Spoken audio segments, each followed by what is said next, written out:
No todos llegan al cuarto día. Si tú estás aquí, es señal de que vas por muy buen camino. Hoy es el día de los retos.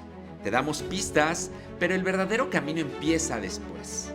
¿Listo para aplicar lo que has descubierto y convertirte en la elite del laboratorio?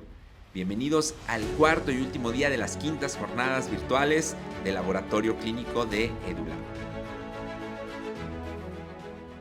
Sean bienvenidos al cuarto y último día de nuestras quintas jornadas virtuales del Laboratorio Clínico. Desafortunadamente hemos llegado al final de estas quintas jornadas. De verdad que les agradezco porque sin ustedes, y aprovecho también a hacer extensiva el agradecimiento a los profesores, porque sin ustedes ni los profesores nada de esto hubiera sido posible. De verdad, en nombre de todo el equipo que conformamos EduLab, les agradezco muchísimo. Aprovecho también el espacio para agradecerle muchísimo a mis compañeros de EduLab que han hecho posible todo esto.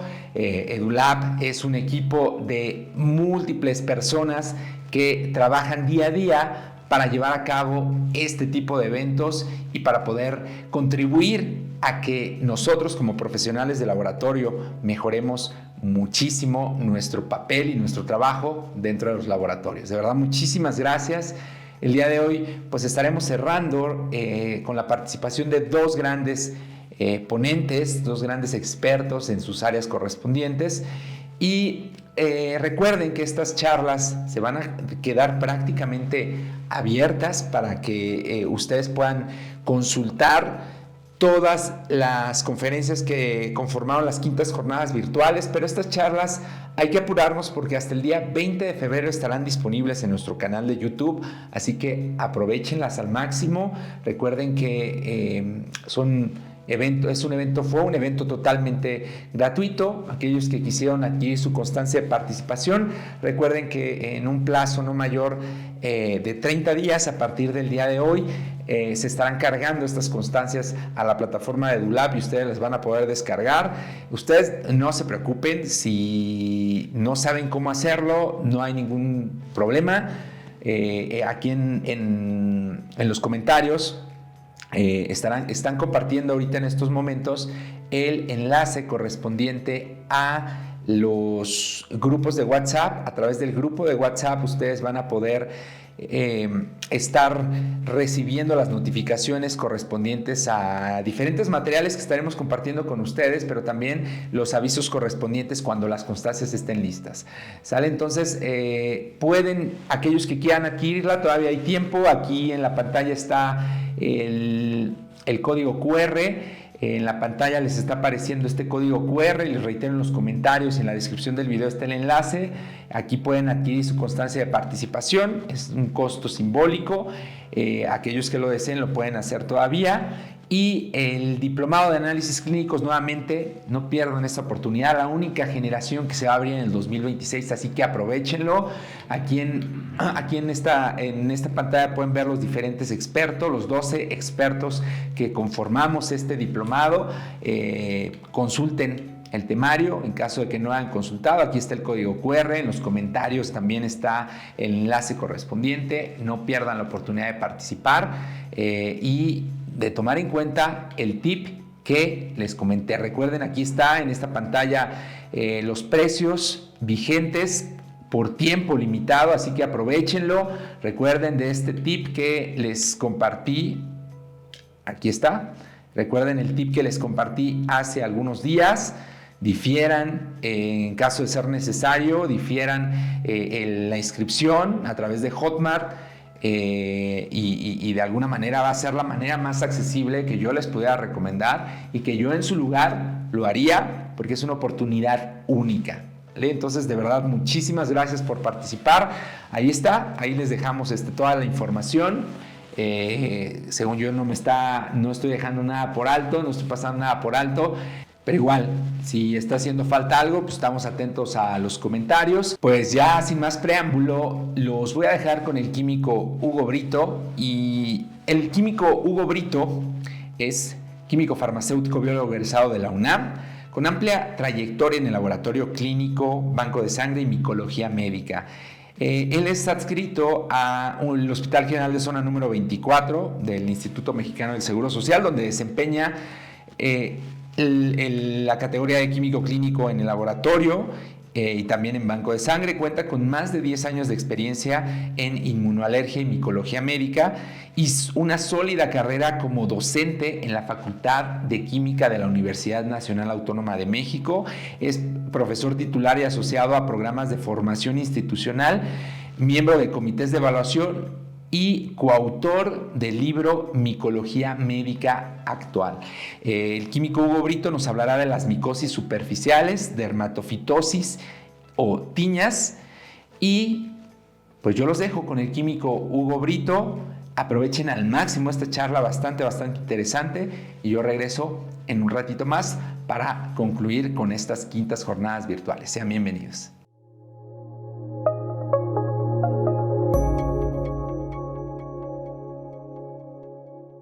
Vamos a empezar a ver ya propiamente las patologías que causan estos hongos dermatofitos. Es importante a modo de introducción mencionar que solamente podemos denominar tiñas a las infecciones en la piel causadas por dermatofitos, o a las infecciones en las uñas causadas por dermatofitos.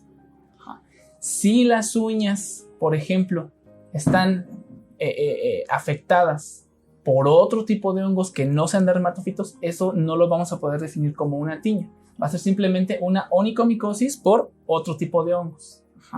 Cuando hablamos de tiña, estamos hablando específicamente de infecciones causadas por dermatofitos.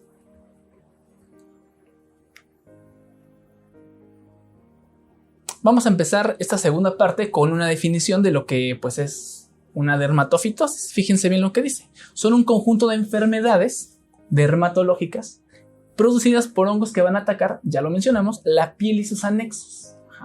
La piel y sus anexos se refiere a las uñas y el cabello.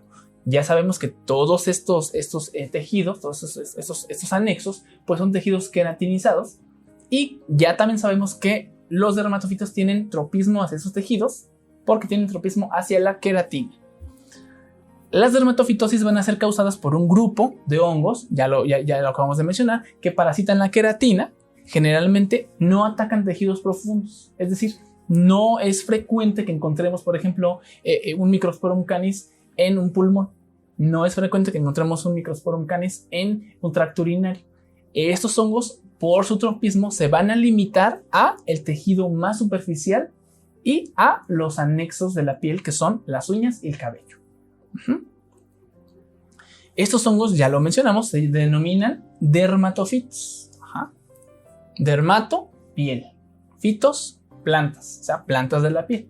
Cuando se empezaron a describir este tipo de organismos, pues no tenían una idea clara esos investigadores de con lo que estaban tratando. Pensaban que eran plantas, pensaban que estaban aislando plantas a partir de muestras de piel. Entonces, por eso, inicialmente y hasta la fecha, pues le mantuvieron esa notación de dermatofitos. Ahora sabemos pues, que son hongos, ¿verdad? Y que los hongos están totalmente parte de las plantas. Ya vimos este cuadro en la primera parte de esta plática. Tenemos 3 géneros de importancia con sus respectivas especies cada uno. Ya los describimos, ya vimos sus características, ya vimos cada especie de dónde generalmente se aísla, dónde generalmente lo podemos encontrar, si en animales, si son antropofílicos estrictos, si son geofílicos, etc. Eso ya lo mencionamos en la primera parte. Fíjense bien, este cuadrito que les presento en esta diapositiva es un cuadro en el que estamos agrupando a diferentes dermatofitos en diferentes hábitats. Tenemos algunos dermatofitos que son antropofílicos. Aquí los tenemos. Tenemos otros dermatofitos que son zoofílicos. Microsporum canis, ya hablamos de él. Microsporum nanum, por ejemplo, es un dermatofito que ataca a los cerdos.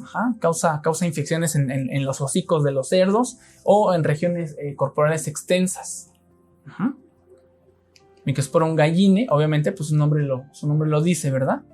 Afecta principalmente pues, a aves de corral. Estas infecciones pues ocurren, por ejemplo, en sus crestas o directamente en sus plumas. Hay que recordar que si bien las aves no tienen cabello, pues las plumas son un tejido que también se puede ver afectado por dermatofitos. Se pueden empezar a desprender las plumas si se infectan con dermatofitos. Tenemos abajo, por ejemplo, a este hongo, Equinium. Obviamente su nombre pues, se refiere a que afecta principalmente a caballos, ¿verdad? Ya hablamos de algunos dermatofitos geofílicos, Microsporum gypsium. Tenemos algunos otros, ¿verdad? Los de importancia ya los describimos a profundidad. ¿Cuáles son las fuentes de infección a partir de las cuales se pueden adquirir las tiñas o las dermatofitosis? Pues aquí las tenemos descritas prácticamente. Las fuentes de infección principales ya lo hemos venido mencionando poquito a poquito en las diapositivas. Pueden ser animales que estén infectados por hongos, por supuesto. Pueden ser objetos de aseo personal, peines, cepillos, gorras, abrigos, bufandas. Ropa de cama. Por ropa de cama nos referimos a sábanas, cobijas, almohadas, fundas de almohadas, el colchón incluso. Esa es una fuente de infección. Si una persona que está infectada con hongos está durmiendo en esa cama y otra persona sana tiene contacto con esa cama o con esa ropa de cama, pues puede potencialmente ahí adquirir también, contagiarse de esa tiña. Y por supuesto, zapatos, ¿verdad? Zapatos. Todas estas fuentes de infección pueden contener diferentes tipos de dermatofitos. La vía de entrada para que se logren desarrollar las tiñas, pues es contacto con los conidios o contacto con los micelios, contacto directo. Tener contacto directo con el material contaminado, con los animales que están infectados. Fíjense bien, para las tiñas, el sexo y la edad no es determinante en los pacientes. Es decir, podemos encontrar tiñas en pacientes adultos. También podemos encontrar tiñas en pacientes pediátricos. Podemos encontrar casi por igual tiñas en hombres y en mujeres. La raza tampoco es determinante, excepto por ahí algunas excepciones como el Tokelau. Lo vamos a ver al final de las patologías causadas por dermatofitos. Es una entidad en realidad poco frecuente y que tiene unas características especiales. Solo en el Tokelau, la raza va a ser determinante. En todas las demás no hay un vínculo. Los periodos de incubación, pues ya hablamos de ellos, particularmente los periodos de incubación por especie. Aquí tenemos pues un rango que nos abarca todas, ¿verdad? Va de 5 a 15 días, los periodos de incubación. Ya mencionamos que cuando estamos buscando hongos y cuando estamos buscando hongos que están afectando típicamente la piel o típicamente las uñas o típicamente el cabello, la cabeza, pues hay que hacer una búsqueda. Si lo vamos a hacer por cultivo, pues amplia, ¿no? Hay que dejar bastantes días que se logre desarrollar ese hongo. ¿Cuáles van a ser los factores predisponentes de las tiñas? Al igual que en otras patologías, los factores ocupacionales van a tener un impacto brutal. ¿Por qué? Por ejemplo, las personas que son atletas, que son deportistas, pues van a tener mucho tiempo el cuerpo húmedo, ya sea porque estén sudando o ya sea porque estén en contacto, obviamente, directo con el agua. Otro factor predisponente que tiene que ver con la ocupación es, por ejemplo, en los militares. Los militares, cuando andan en campaña, cuando andan en sus operativos o en lo que ellos hacen, en la sierra o en la selva o donde los manden, pues prácticamente están también expuestos a climas extremos, a veces a calor extremo, a veces a humedad extremo, y a veces, por ejemplo, no tienen tanta posibilidad de pues estarse quitando y poniendo las botas, estarse haciendo los pies, ¿verdad? Están en campaña, pues a veces es lo que menos debería preocuparles, pero ese es un factor predisponente importante. Otro factor ocupacional importante tiene que ver con aquellas actividades en las que el paciente está mucho tiempo sentado. Por ejemplo, choferes de transporte público, choferes de taxis, incluso camioneros que pasan días incluso manejando la carretera, pues son pacientes que están mucho tiempo sentados y en ciertas regiones anatómicas pues se concentra el calor, se concentra la humedad, y si hay contacto por ahí con alguna fuente de infección, pues puede desarrollarse en esas áreas que están húmedas y calientes durante mucho tiempo. Otro factor predisponente, por supuesto, es el uso de baños públicos. ¿Por qué? Pues porque ahí hay una convivencia de una gran cantidad de personas y pues estadísticamente alguien puede estar infectado de hongos en los pies o en el cuerpo, y esas escamas que se desprenden cuando se está gente bañando, pues pueden quedar ahí dispersas en el suelo, y ahí otra persona que esté sana puede empezar a tener contacto con esas escamas y desarrollar enfermedades principalmente en los pies. Son algunos factores predisponentes importantes. Obviamente, otro factor importante en cuanto a factor predisponente por contacto, pues es el manejo de animales, ¿verdad? A veces, por ejemplo, los veterinarios también pues están en contacto con animales que están infectados, entonces pues también es otro factor ocupacional de importancia. Fíjense bien, la frecuencia de las tiñas. Este es un cuadrito, una tablita que nos ilustra, la tomamos del libro del profesor Bonifaz. Es una tablita que nos ilustra pues algunas estadísticas en cuanto a frecuencia de diferentes tipos de tiñas. Esto a lo largo del tiempo. Fíjense bien, para 1952 teníamos una alta prevalencia de tiñas de la cabeza, del cuerpo, seguida de los pies, de la ingle casi no, y en los pies estaba, digamos, pues en los últimos lugares. El dato más reciente de esta tablita que nos presenta el profesor Bonifaz en su libro, del que la tomamos, fíjense cómo está la tendencia. La tiña de la cabeza disminuye, ¿verdad? La frecuencia ya es baja.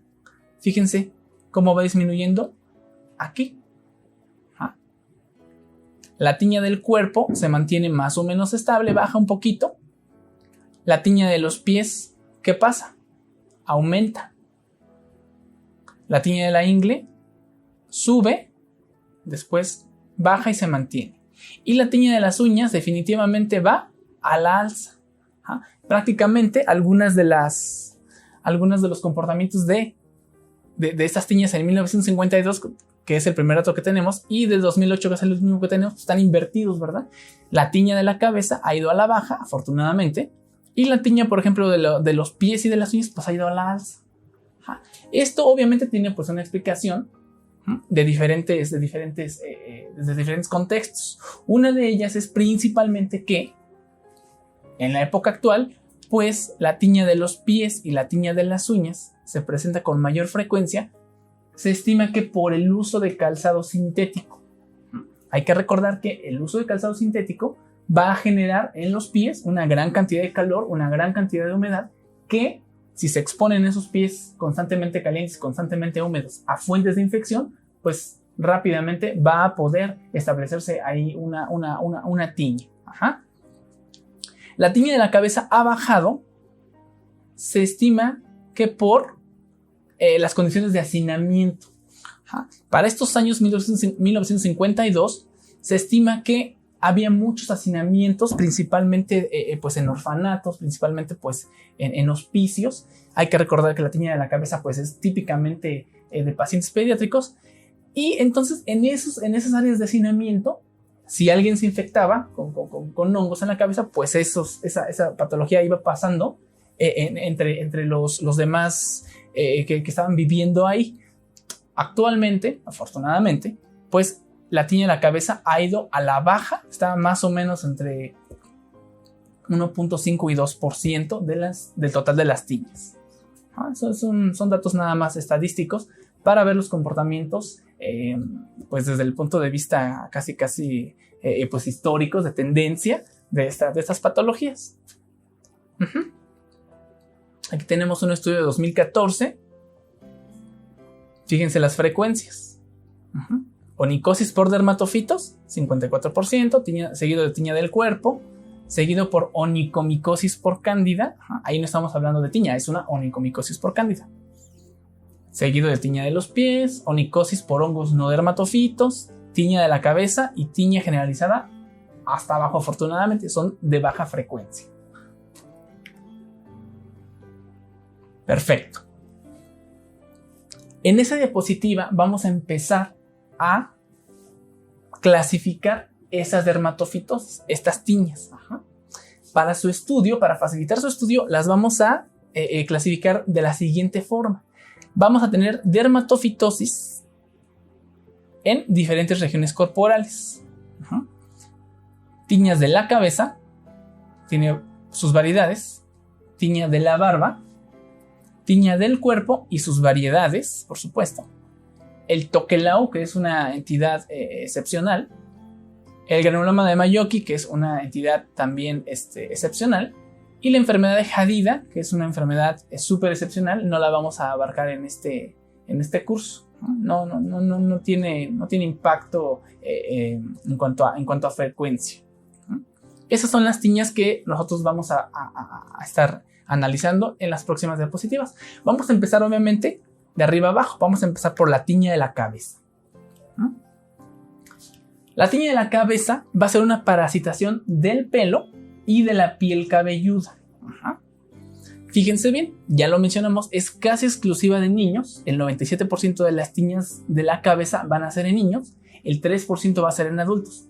En adultos es en realidad excepcional, es súper poco frecuente que encontremos una tiña de la cabeza en adultos. Vamos a ver por qué un poquito más adelante. Fíjense cuáles son los agentes causales de la tiña de la cabeza. 80% Microsporum canis, 15% Trichophyton tonsurans y otros dermatofitos van a ocupar el 5% de los casos, todos juntos. En cuanto al efecto del género, del sexo en este tipo de tiñas de la cabeza, pues no lo hay. Vamos a encontrar más o menos la misma cantidad, estadísticamente hablando, de tiñas de la cabeza en hombres y en mujeres. Esta diapositiva lo que nos ilustra es por qué es frecuente o por qué es casi exclusiva la tiña de la cabeza en los niños. Conforme uno va creciendo, conforme uno va madurando, se va produciendo este ácido undesilénico en el cabello y en la piel cabelluda. Este ácido undesilénico que se produce en la piel cabelluda es lo que nos va a proteger de los dermatofitos. Solo que este ácido undesilénico se produce a partir de la pubertad. Entonces, antes de la pubertad estamos, se puede decir, más expuestos a adquirir una tiña de la cabeza. A partir de la pubertad ya vamos a contar con esta protección y ya va a ser poco frecuente que se presente una tiña de la cabeza, a menos que haya algún trastorno en la producción de estas moléculas. Acuérdense que siempre hay alguna excepcioncilla por ahí. La tiña de la cabeza vamos a poderla clasificar a su vez en dos tipos. La tiña seca, que va a tener dos tipos, y la tiña inflamatoria, que va a denominarse querión de Celso. La vamos a ver un poquito más adelante. La tiña seca de la cabeza puede ser tiña tricofítica, o sea, causada por tricofitones, o tiña seca meiospórica, causada por Microsporum. Vamos a empezar a describirla entonces. Fíjense bien, la tiña seca de la cabeza va a ser la más frecuente de las tiñas de la cabeza. Es decir, de estas dos tiñas que tenemos aquí, de estas dos tiñas de la cabeza, la más frecuente va a ser la seca. Casi el 90% de las tiñas de la cabeza van a ser secas. ¿Cuáles son las fuentes de infección? Pues las mismas que ya mencionamos hace un rato, ¿verdad? Pueden ser objetos personales de gente que padezca algún tipo de tiña. Pueden ser tiñas de otras regiones corporales, principalmente de los pies propios o de algún familiar con el que se esté conviviendo, o bien animales que estén tiñosos. Ajá.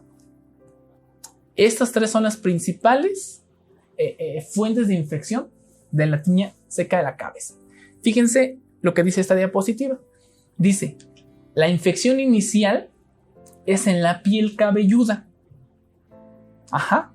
De la piel cabelluda se va a extender esta infección hacia los cabellos a nivel de la base. Aquí lo estamos viendo ilustrado. Y va a penetrar en los folículos. Fíjense bien, aquí estamos observando que los hongos van a empezarse a desarrollar inicialmente en la piel cabelluda. Van a empezar a invadir los cabellos y van a empezar a afectar el folículo. Ajá. De modo que estos cabellos se van a volver quebradizos, pero no se van a quebrar en la base de la piel, sino un poquito más arriba. Si se dan cuenta, aquí en esa diapositiva se ilustra claramente que las rupturas de cabello no son a ras de piel. Eso es súper importante, ahora vamos a ver por qué. ¿Cómo son las morfologías de las lesiones? Es decir, ¿cuándo yo voy a sospechar que una lesión en la cabeza puede ser de una tiña? Fíjense bien lo que dice esta diapositiva. Las tiñas secas de la cabeza van a generar placas pseudoalopésicas, que puede ser una sola placa cuando la tiña es microspórica, o varias placas si la tiña es tricofítica. Ajá. Estas placas se denominan pseudoalopésicas, o sea, falsamente alopésicas, porque si nosotros apreciamos de cerca esas placas, ajá, si la vemos de lejos va a parecer que no hay pelo en esa región. Cuando nos acercamos a ver esas placas, vamos a observar pequeños pelos cortos de 2 a 5 milímetros aproximadamente. Es decir, los pelos van a estar rotos muy hacia la piel. Ajá. Va a haber pelo, pero va a estar muy cortito y va a estar típicamente blanquecino. Porque esos pelos pueden estar infectados de hongos. Vamos a tener diagnósticos diferenciales con otras patologías en las que efectivamente toda la región, toda la placa que estamos observando está alopésica, está lisa, no tiene nada de pelo. En el caso de las tiñas secas de la cabeza, sí va a haber pelos, pero van a estar cortititos y blancos, van a aparecer canas muy finitas. Alrededor de esos pelos cortitos, en la región de la piel cabelluda, vamos a encontrar escamas. Esta región va a estar como reseca. Van a ser regiones resecas con pelos cortitos y blancos. Fíjense aquí. Aquí se alcanzan a apreciar pelos blancos muy cortitos. Ajá. Son lesiones que si uno se acerca, se aprecian con mayor claridad.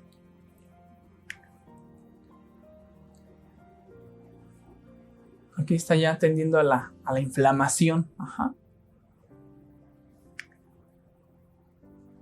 Fíjense estos. Son en un paciente pediátrico. Chinito su cabello. Vean cómo se aprecia. Vamos a veces a encontrar placas únicas y a veces una gran cantidad de placas. Fíjense esta es una pacientita de ahí del hospital. Ajá. Se aprecia aquí en estas regiones pelos blancos. Ajá. Este cabello que está encima, pues es cabello que está alrededor, ¿verdad? Pero aquí se alcanzan a apreciar pelos cortitos blancos. ¿Cómo vamos a hacer el diagnóstico? Como en otras micosis, los diagnósticos de las tiñas van a ser a través de examen directo con KOH. Se puede usar el 20% o se puede usar el 40%. Ajá. ¿Qué vamos a tomar de muestra? Vamos a tomar de muestra esos pelos cortitos y blanquecinos de esas áreas pseudoalopésicas, por supuesto, o las escamas que están alrededor de esos pelitos. Ajá. Vamos a tomarlas, vamos a hacer una preparación, un examen directo con KOH al 20% o al 40% y vamos a observar esos pelos, esas escamas, al microscopio. Vamos a enfocarlas a 10, vamos a pasarlas posteriormente a 40 y ahí podemos apreciar, si es que los hay, a los hongos. Hablando de parasitaciones en el pelo, vamos a poder tener dos tipos. Endotrix, que generalmente es tricofítica, y ectoendotrix, que es microspórica. Ahorita vamos a ver a qué se refiere cada una de ellas. La parasitación endotrix se va a referir a que los hongos están dentro del pelo. Ajá. Adentro del cilindro del pelo. Ajá. Cuando tenemos parasitación ectoendotrix, quiere decir que están dentro del pelo y además están alrededor del pelo. Acuérdense que el pelo es un cilindro. Ajá. Vamos a encontrar hongos que penetren ese cilindro y vamos a encontrar hongos que estén únicamente alrededor del pelo y adentro incluso. Ajá. Puede ser entonces únicamente adentro del pelo o adentro y alrededor del pelo. Vamos a verlo con unas fotos. Fíjense esta foto. Esta foto es de Patricio Godoy, no es nuestra. Esta es una parasitación endotrix. Ajá. Esta foto que estamos observando aquí es la foto de un pelo visto al microscopio. Estos son los bordes del pelo. Y podemos apreciar claramente que los hongos se encuentran únicamente adentro. Ajá. Adentro del pelo. ¿Cómo podemos saber que estos hongos no están encima? Pues porque si estuvieran encima, los apreciaríamos aquí en el borde del pelo. ¿Ah? Entonces, estos pelos que estamos viendo están adentro del pelo. ¿Ah?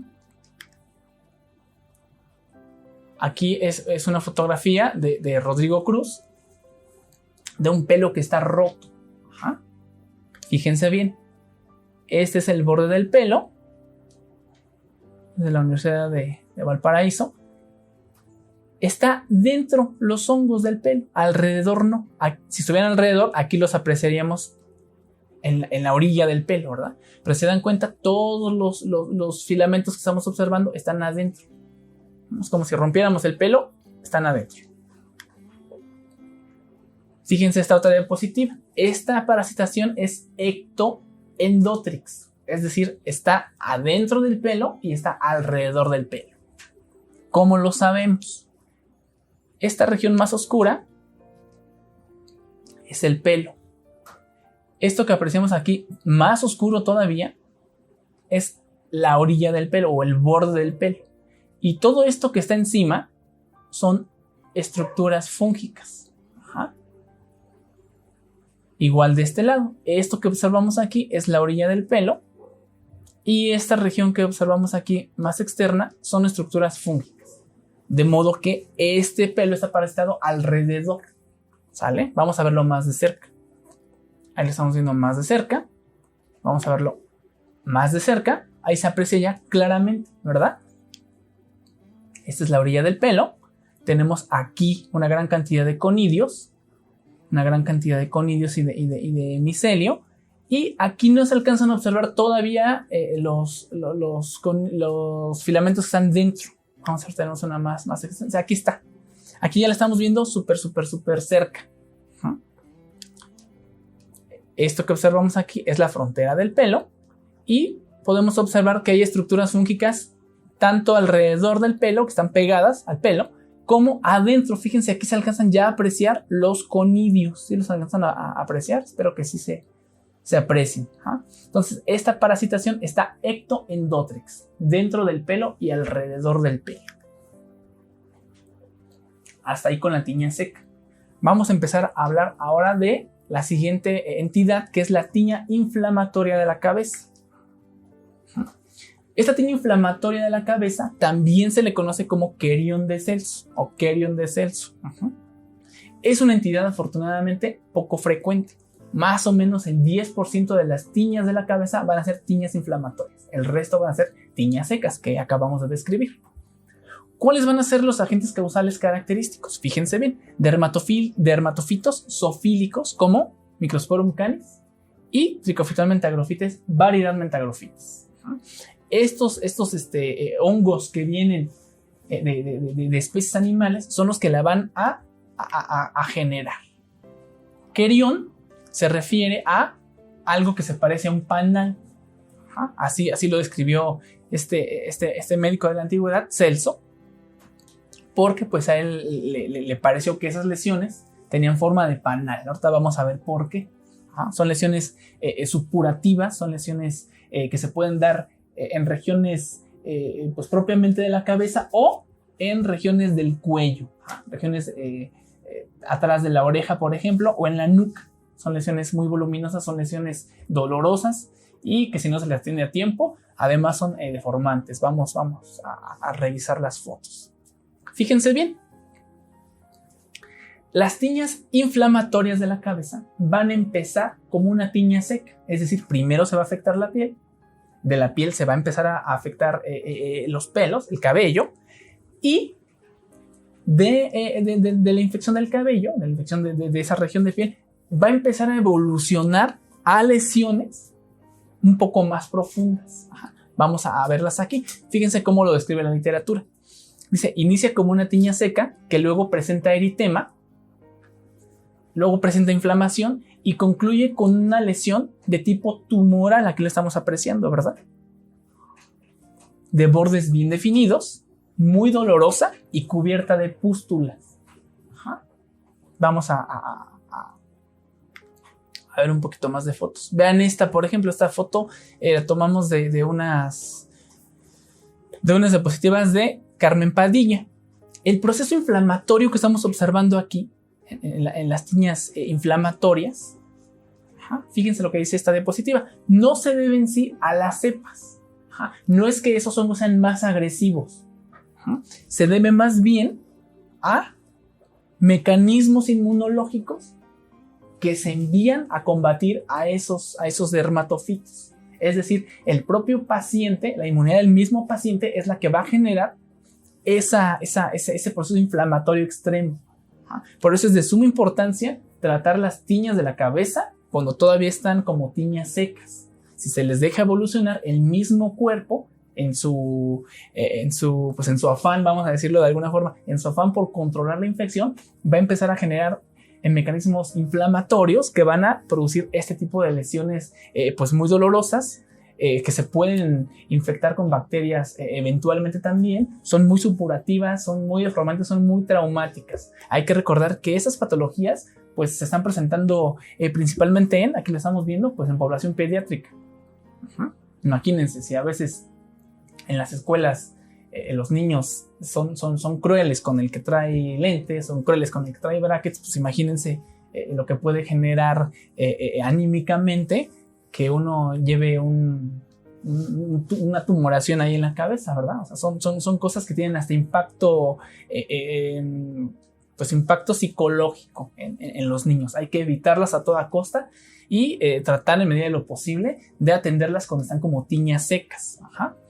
Este tipo de procesos inflamatorios que se generan en esas patologías son estados defensivos del mismo organismo. Fíjense esta.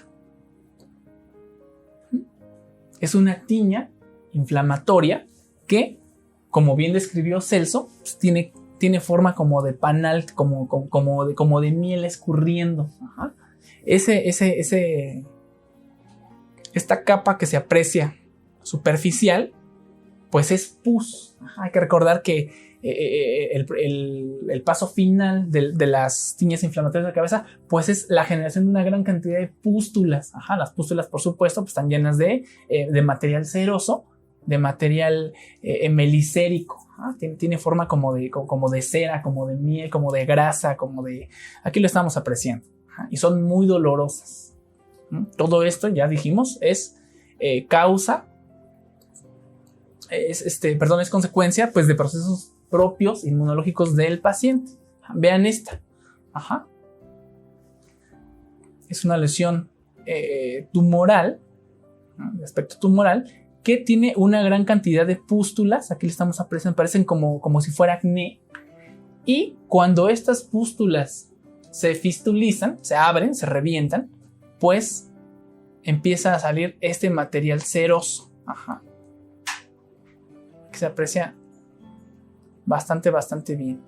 Hay obviamente mucho eritema, está enrojecida toda la zona.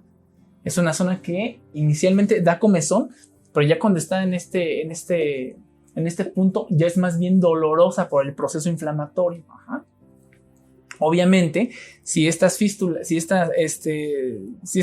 empiezan a fistulizar, pues además se pueden agregar ahí otros organismos, bacterias principalmente. Entonces esto se va complicando si no se le atiende adecuadamente y a tiempo.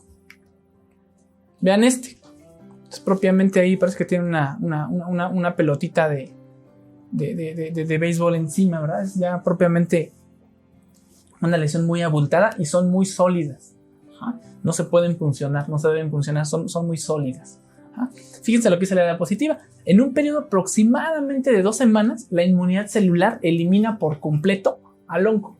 Aquí dice al parásito, o sea, se refiere al organismo que está ahí parasitando, que está ahí atacando, al hongo. Pero deja como consecuencias áreas alopécicas, por supuesto. Ajá. Estos procesos de inmunidad de ese tipo, en este tipo de patologías, van a atacar al hongo y a todo lo que esté alrededor. Van a atacar a lo propio y a lo extraño. Entonces fíjense, obviamente, aunque ya se haya eliminado al hongo, van a quedar este tipo de lesiones ahí, que ya no son causadas por el hongo. Ya el hongo ya no está ahí. Ya es tejido que está destruido por el mismo proceso inmunológico. Ajá. Generalmente son permanentes. Es difícil ya revertir este tipo de lesiones porque son fibrosas. Ajá. Es un tejido que ya está ahí fibroso. Pues habría que removerlo quirúrgicamente, pero pues como bien sabemos, pues eso también implica un gasto económico y pues no toda la gente tiene para ese tipo de cosas. Si hay gente que a veces no tiene para tratarse la pura tiña, pues menos va a tener para tratarse un proceso de remodelación de ese tipo de cicatrices, ¿verdad?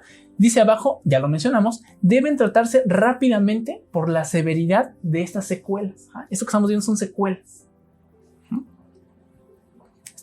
Esta foto lo tomamos del libro de el Dr. de Graaf. Es un libro muy bonito. Esta diapositiva tiene es un pequeño compendio de características de la tiña de la cabeza en población adulta. Ajá. Ya mencionamos que en adultos es poco frecuente la tiña de la cabeza y es mucho menos frecuente la tiña inflamatoria de la cabeza. Fíjense lo que dice aquí. En adultos es rara, tiene una frecuencia del 2%, bastante baja afortunadamente. Y cuando se presenta en adultos, el inicio de esta enfermedad es en la pubertad, es decir, en el límite cuando se está produciendo esta producción de moléculas protectoras. A veces mientras no se tienen las moléculas protectoras, inicia la enfermedad ahí y conforme el paciente crece, va cediendo. No siempre, pero ese es el comportamiento más característico. Cuando es en adultos, dice también, hay pocas o muy pequeñas áreas afectadas. Ajá. Hay pocas áreas alopésicas, hay pocas lesiones escamosas, afortunadamente. La protección ya se está empezando a establecer o ya es establecida y pues hay un mejor control por parte del organismo de estas patologías cuando uno ya es adulto. Los pacientes en general presentan algún factor predisponente, como por ejemplo el uso de esteroides o por ejemplo, algunos casos que hemos tenido en los que los pacientes padecen de leucemia, tiene obviamente ahí factores debilitantes potentes y pues es en estos adultos en los que se puede llegar a presentar una tiña inflamatoria de la cabeza. No es en realidad muy frecuente, lo estamos viendo. Hasta aquí con la tiña de la cabeza. Vamos ahora a abordar este tema que se llama tiña del cuerpo. La tiña del cuerpo va a ser una enfermedad cosmopolita. Se va a observar con mayor frecuencia, obviamente, en zonas donde hace mucho calor y donde hay más humedad, en zonas tropicales, ¿verdad? Aquí nos lo está marcando este mapa con esta franja. Es una franja tropical. ¿Cuáles son las fuentes de contagio? Las mismas que ya habíamos comentado, ¿verdad? Principalmente animales que están tiñosos, perros, gatos, mascotas, ganado incluso, ropa de cama, ropa prestada, ropa usada, ropa usada, otra vez, factor predisponente importante. Algunos pacientes que nosotros hemos atendido en el Hospital Juárez refieren cuando tienen tiña del cuerpo que compraron algún producto usado, una chamarra, una playera, un pantalón. Es típico y es útil preguntarle a un paciente si adquirió algún producto usado cuando se está sospechando de una tiña del cuerpo. Están estrechamente relacionados. Fíjense bien, la tiña del cuerpo también puede provenir de un foco primario en esa misma persona. Por ejemplo, dice aquí, a través del secado después del baño, pueden arrastrarse conidios o filamentos desde, por ejemplo, pies o uñas que tienen hongos hacia otras regiones corporales. Es decir, hay algunos pacientes que tienen infecciones en las uñas, por hongos por supuesto, y pues con la misma toalla se secan todos, ¿verdad? Entonces, se secan los pies y con esa misma toalla se secan las axilas, se secan el pecho, se secan el cuello. Entonces, esos hongos se están distribuyendo en otras regiones a partir de ese foco primario que es, en este caso, por ejemplo, los pies. Es muy importante y es muy clásico también. Cuando veamos una tiña del cuerpo, cuando tengamos la oportunidad de ver una o de sospechar de una, hay que preguntar al paciente si tiene pues hongos en las uñas o en los pies. Si los llegaran a tener, pues podemos estar hablando de un caso de estos, en los que esos hongos de los pies se están pasando a otras regiones corporales, o porque se están regando en la cama, o porque están en la toalla con la que el paciente se seca, etc. Vamos a hablar un poquito más adelante. Fíjense bien, la tiña del cuerpo va a ser una dermatosis, una dermatofitosis. Esa es una definición un poquito resumida. La tiña del cuerpo va a ser una dermatofitosis superficial que va a afectar la piel lampiña. Es decir, ya no vamos a estar hablando de tiña de piel cabelluda, es de piel lampiña. Es una entidad frecuente, más o menos el 15% es lo que abarca. Y fíjense sus agentes causales. Trichophyton rubrum 70%, Microsporum canis 20% y otros dermatofitos el resto del porcentaje. El sexo no es determinante. La vemos casi igualmente distribuida en hombres y en mujeres. Vamos a hablar ahora de la topografía. De la tiña del cuerpo vamos a poder distinguir tres áreas que vamos a marcarlas así para su estudio. Tiña del cuerpo que va a ser en la cara, tiña del cuerpo que va a presentarse en el tronco, en el pecho y la espalda, y tiña del cuerpo que se va a presentar en extremidades. Esta diapositiva nos ilustra claramente en qué región corporal se va a presentar con mayor frecuencia. En el tronco, 20% o 22% en la cara y 29-30% en extremidades. Ya mencionamos esto.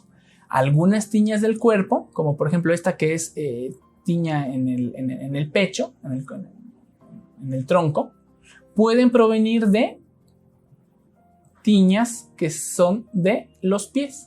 Ya dijimos que este caso fue un caso de una paciente que tuvo contacto con un animalito, que nada más estamos utilizando la foto para ilustrar ese efecto del que estamos hablando. Tiña del cuerpo. ¿Cómo van a ser las características de las lesiones? Fíjense, aquí tenemos una fotografía de una lesión en piel lampiña y tenemos abajo su descripción.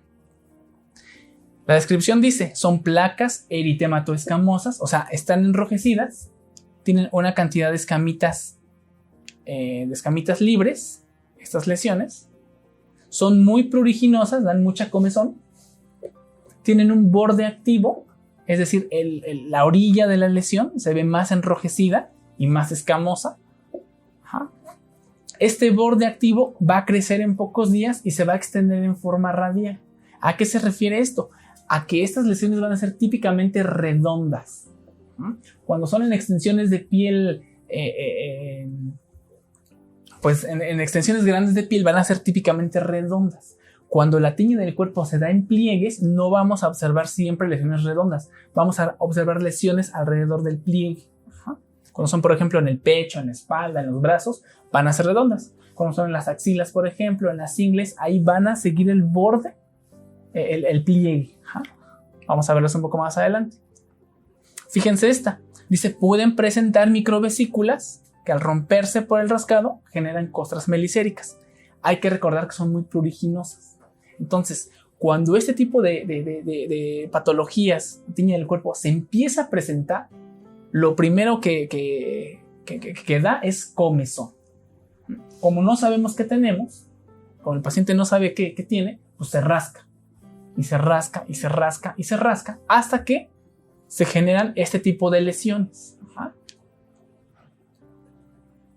Vamos a tener al centro la placa, y en la periferia vamos a tener, por el rascado por supuesto, estas vesículas pequeñitas que con el rascado se van a reventar y se van a cicatrizar de forma melicérica, van a quedar como gotitas amarillas. Esto lo acabamos de mencionar hace un ratito. Cuando la tiña se localiza en pliegues corporales, por ejemplo en las axilas o en las ingles, dice, el crecimiento de las placas no va a ser radial, sino que va a crecer a lo largo de toda el área del pliegue. Vean aquí cómo se observa. Esta es una axila. Todo eso que vemos aquí es la placa de tiña, y esto que vemos acá enrojecido es placa de tiña, no son placas redondas. Se está distribuyendo a lo largo de todo el pliegue. Fíjense aquí. Aquí en un mismo paciente tenemos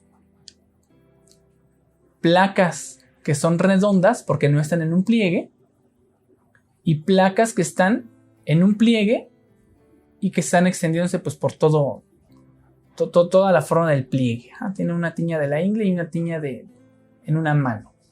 Aquí se ve claramente en el mismo paciente los dos tipos de formas de las lesiones. Aquí vemos otro en una axila. Fíjense cómo la lesión no es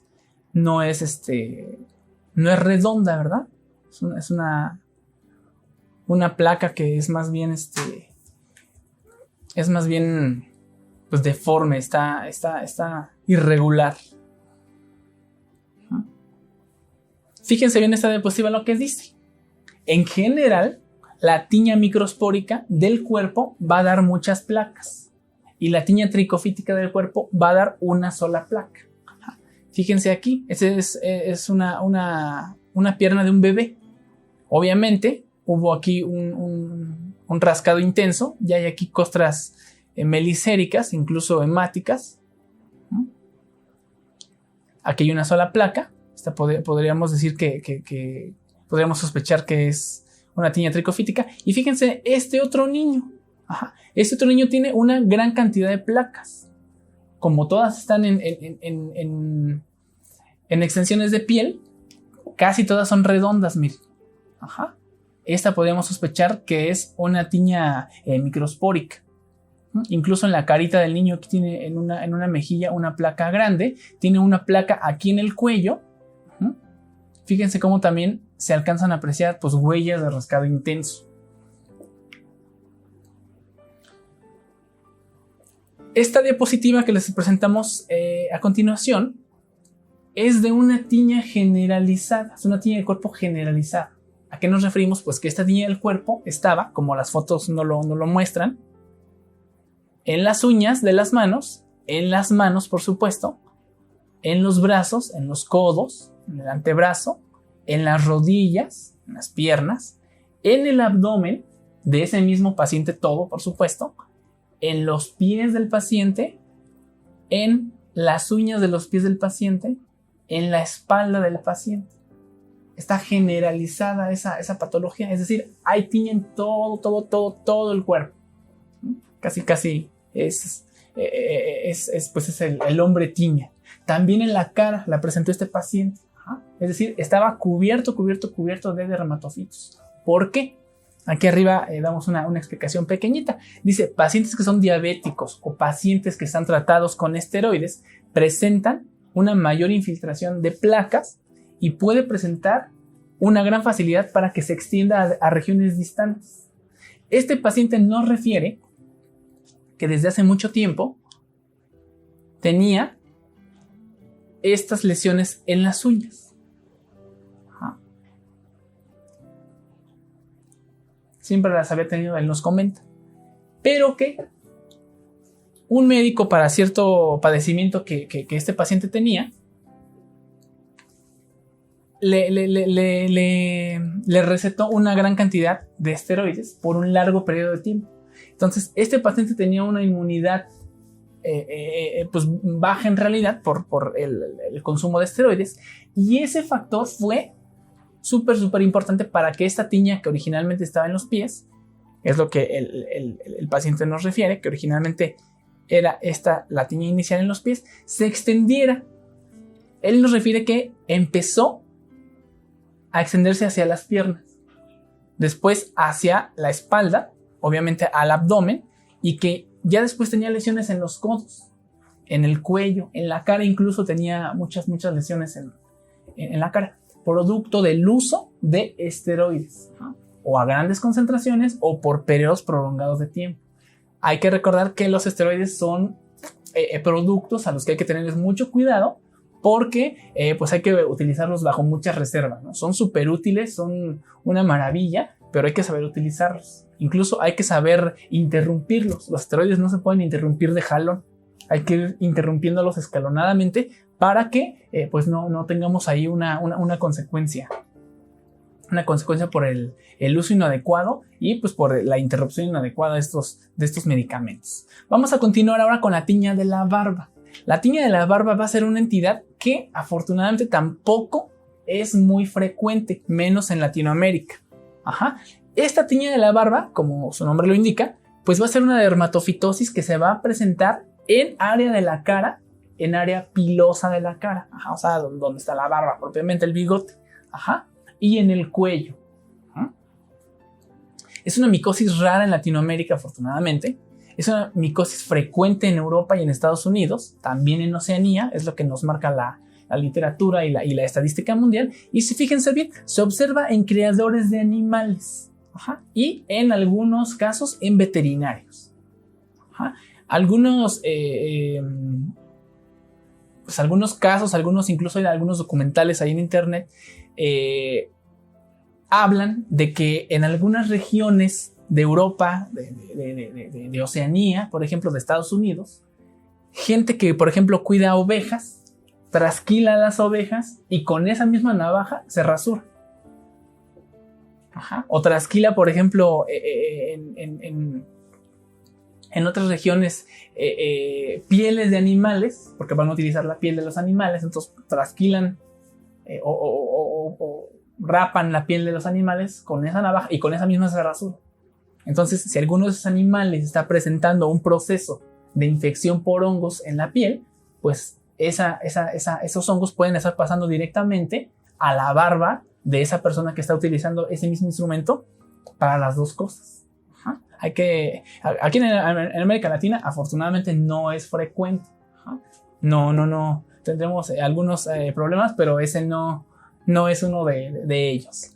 Fíjense cuáles son los agentes causantes. Trichofiton mentaglofites, Microsporum canis, Trichofiton verrucosum y Trichofiton rubrum.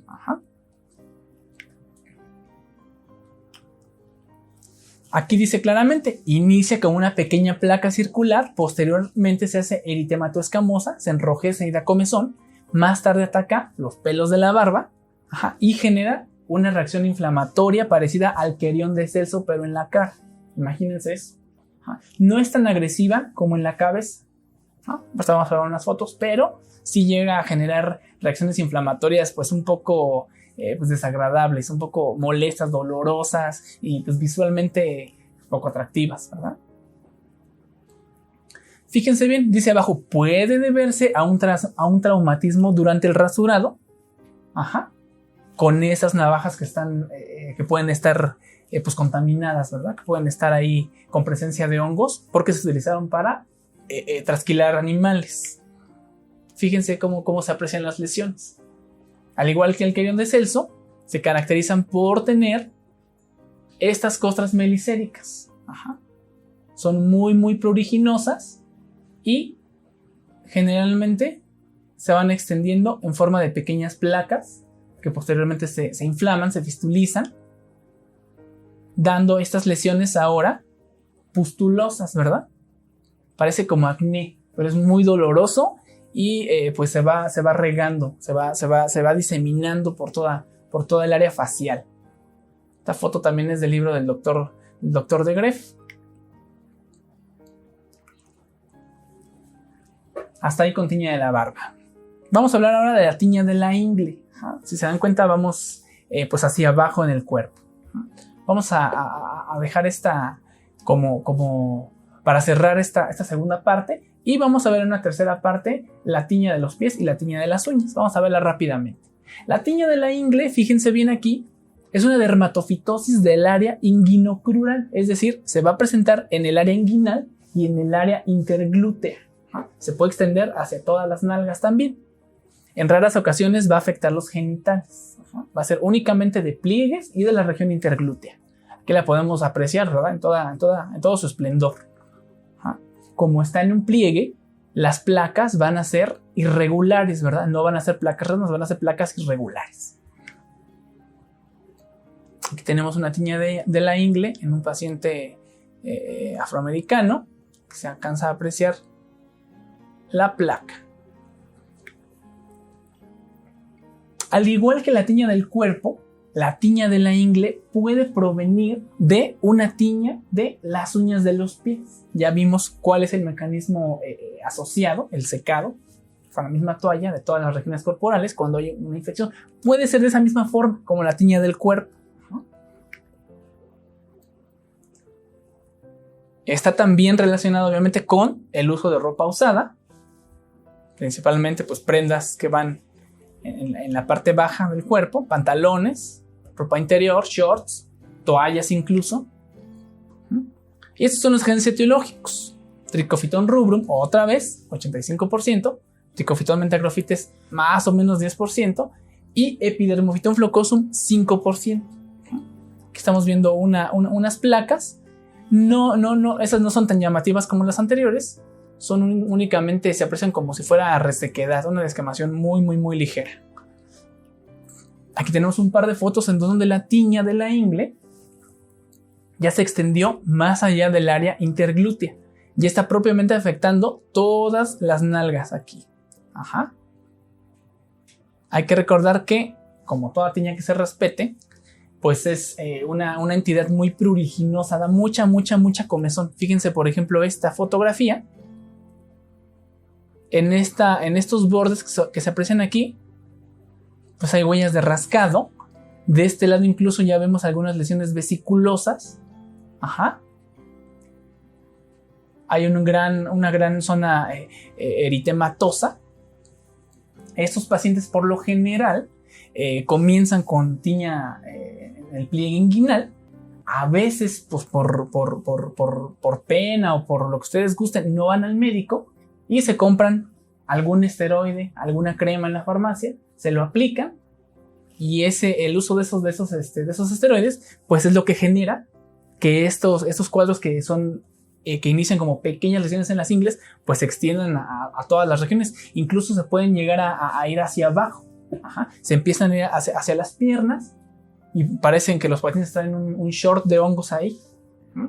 Toda la cintura, todas las nalgas, todos los muslos. Entonces, pues, imagínense, son lesiones muy pruriginosas y esas en particular son muy molestas para pacientes, por ejemplo, que son choferes, están sentados todo el tiempo. Pues imagínense, todo el tiempo con comezón, todo el tiempo con ese tipo de patologías, pues es bastante molesto. Ajá. Hay que tener mucho cuidado, hay que tratar de atenderlos lo más rápido que se pueda. Y pues en caso de que tengamos ya pacientes así de avanzados, pues todavía podemos hacer mucho por ellos. Vamos a cerrar con esta diapositiva, ¿sale? Entonces, pues aquí cerramos. Nos vemos próximamente. Pues desafortunadamente estamos llegando al final de las quintas jornadas virtuales del Laboratorio Clínico. Yo les quiero nuevamente agradecer infinitamente por participar en esta quinta edición. Sin ustedes no sería posible nada de esto. Estamos súper contentos con los resultados, con los comentarios que nos han hecho llegar, esperando que toda esta información que compartieron los 8 expertos que participaron, de verdad la puedan aplicar esos conocimientos en su día a día, dentro de nuestros laboratorios. De verdad, hagamos esa labor, llevemos la teoría a la práctica. Y también quiero recordarles que todas estas charlas van a quedar disponibles en el canal de YouTube hasta el día 20 de febrero. Después de ese día se van a quitar estas charlas. Si se perdieron alguna, si quieren volver a ver alguna de las charlas, pueden hacerlo hasta el día 20 de febrero. Después de esa fecha, estas quintas jornadas únicamente estarán disponibles para los suscriptores del portal EduLab. Aprovecho también igual para dejar en la descripción del video el enlace para que aquellos que quieran unirse al portal EduLab, ahí está la oportunidad. En estos días también se va a cerrar la oportunidad para adquirir la constancia de participación. El enlace les está apareciendo aquí en los comentarios. En la descripción del video también está el enlace. Recuerden que las inscripciones al diplomado de análisis clínicos están abiertas. 12 diferentes expertos de distintas áreas del laboratorio llevarán a cabo este diplomado. No hay un horario, no hay una hora en específico. Tienen acceso 24/7 a las clases de este diplomado, y aprovechen porque está la promoción activa. Creo que a estas alturas ya todo el mundo sabe de la promoción, de las recomendaciones, del tip, y si no, denle clic ahí en los enlaces que están en la descripción del video y que están apareciendo aquí en los comentarios. De verdad, muchísimas gracias por el interés mostrado. No pierdan esa gran oportunidad de seguir participando de cerca con EduLab. Y yo me despido de ustedes por el momento, no sin antes nuevamente agradecerles infinitamente a ustedes, a todo el equipo de EduLab que hizo posible también todo esto. Un fuerte abrazo para ustedes, que tengan una excelente noche. Yo regreso con ustedes en algún otro evento próximamente. Un fuerte abrazo y que pasen una excelente noche.